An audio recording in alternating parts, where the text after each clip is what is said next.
લીંબડી નગરમાં 24 કુંડી ગાયત્રી મહાયજ્ઞના પ્રારંભ માટે મહાકળશ યાત્રા સહિત અનેક વિવિધ યાત્રાઓની ભવ્ય શરૂઆત કરવામાં આવી હતી। યજ્ઞની શરૂઆત મહાકળશ યાત્રા સાથે કરવામાં આવી। આ યાત્રામાં મોટી સંખ્યામાં ભક્તોએ ભાગ લીધો અને પૂજન યાત્રાના પ્રવેશદ્વાર સુધી કળશ અને ફૂલોના માળા લઈને યુગલ યાત્રા કરી। મહાકળશ યાત્રા દરમિયાન ભક્તો ધૂન અને ભજન કીર્તન સાથે યાત્રાને શોભાવતી મુરલી અને ધ્વજાઓ સાથે મહાન નિર્દેશને શ્રદ્ધાપૂર્વક અનુસર્યા। યજ્ઞમાં શ્રદ્ધાળુઓએ ગાયત્રી મંત્રોના પાઠ અને હવન વિધિમાં ભાગ લીધો।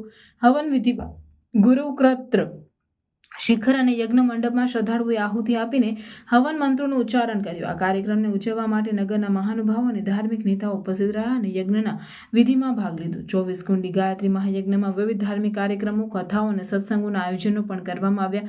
ભક્તોએ આ યજ્ઞમાં ભાગ લઈને તેમના જીવનમાં ધાર્મિક અને આધ્યાત્મિક મહત્વ લાભ મેળવવાનો પ્રયાસ કર્યો।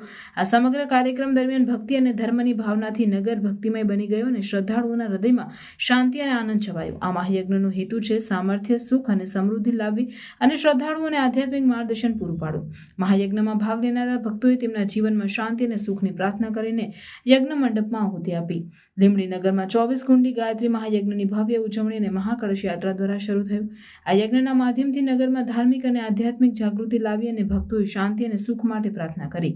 આ મહાયજ્ઞ નગરના લોકો માટે શ્રદ્ધા અને ધાર્મિકતાનું મહાન અવસર છે। આ યજ્ઞના પ્રારંભે નગર ભક્તિમય માહોલ સાથે ઉત્સાહ અને ધર્મની ભાવનાથી ગુંજાયું।